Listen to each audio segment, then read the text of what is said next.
안녕하세요. 오늘은 제가 이제 어떤 그 온라인 쇼핑몰을 합니다. 온라인 쇼핑몰을 하는데 반품이 들어왔더라고요. 반품이 들어왔는데 문제는 뭐냐면 법적으로 물론 일주일 내에는 무조건 반품해 주게 돼 있습니다.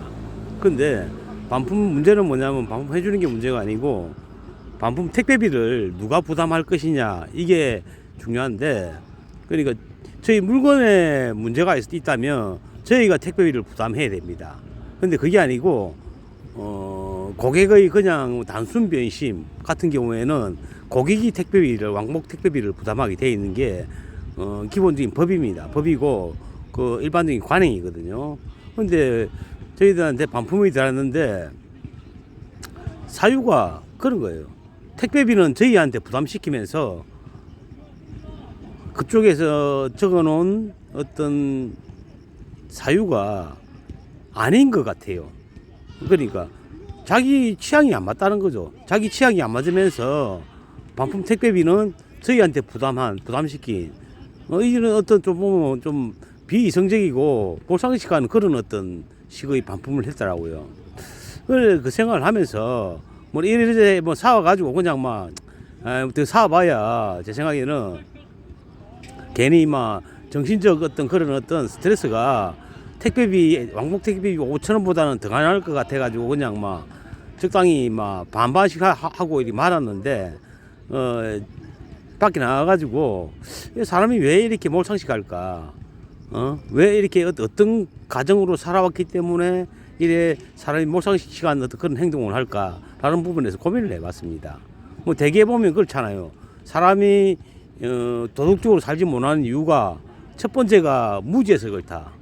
그러니까 그 말은 뭐냐면 옳고 그름의 어떤 그런 기준 자체가 없기 때문에 자기는 그냥 해도 된다고 생각하지만은 남한테 피해가 되고 사회적으로 이렇게 비도덕적 어떤 그런 어떤 행동을 하는 경우가 많거든요. 그 첫 번째 이유가 그 사람이 무지해서 있는 경우가 있고, 두 번째는 자기는 그게 비도덕적인 줄 알면서도 도덕적으로 살려는 의지가 없다. 이런 경우에는 의지가 없을 때 이 두 가지 중에 한 가지라도 이렇게 누락이 되면 사람은 어떤 도덕적인 삶을 살 수가 없다라고 이렇게 옛날에 사상가들은 이야기했거든요. 제 생각이 그래요. 의지적인 문제에서는 그런데 가령 예를 들어 봅시다. 어떤 집단에서 그 사람이 비도덕적인 행위, 몰상식한 행위를 하면 어떻게 됩니까? 결국은 개인적으로 또 어떤 비도덕적을 한 대상에 대해서 보복을 당할 우려가 있지 않습니까? 보복도 당하고 집단 내에서 그렇게 몰상식하고 비도덕적인 행위를 하면 그 사람은 왕따 되거든요. 왕따 돼가지고 결국은 그 집단에서 퇴출됩니다. 그게 일반적인 어떤 사회 룰이거든요.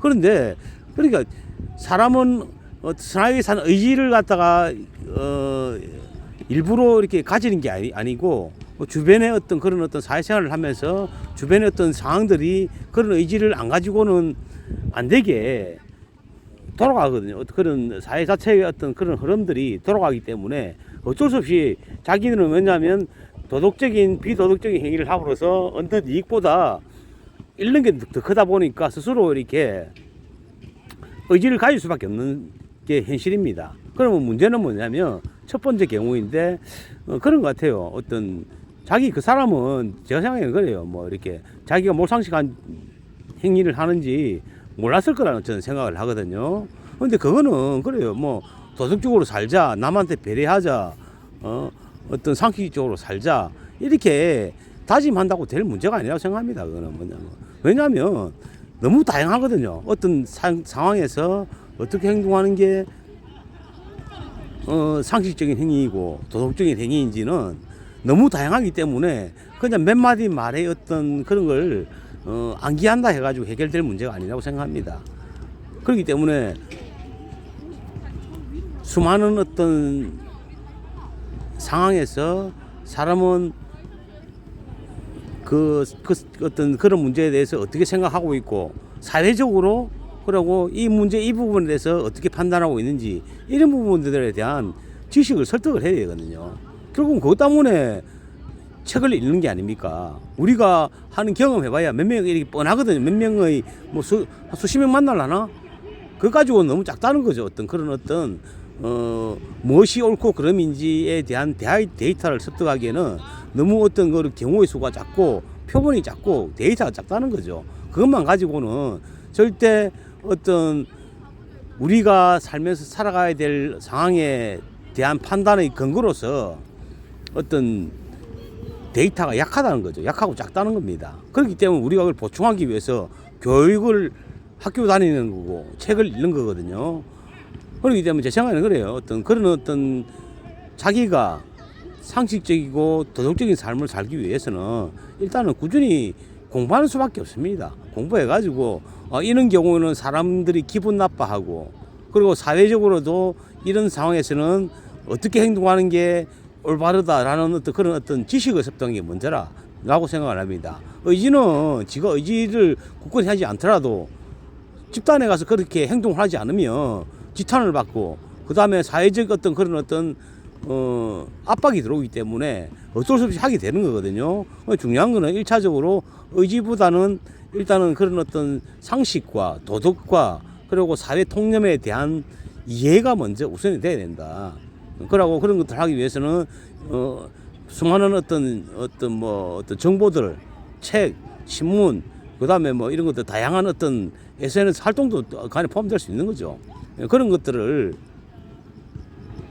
거치고 난 뒤에 지식을 습득해야 원만한 어떤 그런 어떤 사회생활을 할 수가 있다. 결국은 사회생활이 원만하지 않으면 결국은 자기가 힘들어지거든요. 인간관계에서도 결국은 그거 아닙니까? 그 사람이 배려가 없고, 그러고 예의가 없고, 그 다음에 비도덕적이면 어느 누구도 근처에 오지 않으려고 할 거거든요. 그렇기 때문에 모든 부분에서 이렇게 어떤 영향을 미치기 때문에 그런 부분들, 그러니까 앞으로 우리가 뭐 100년을 살아간다 하면 편안하게, 평안하고 행복하게 살기 위해서는 어떤 그런 것들에 대한 어떤 기본적인 지식을 습득하는 게 맞지 않느냐라는 생각이 듭니다. 하여튼 이런 부분들 한번 앞으로도 꾸준히 한번 이렇게 이야기해 볼 기회가 있을 것 같으니까 일단 오늘 이 정도로 한번 언급해 보겠습니다. 감사합니다.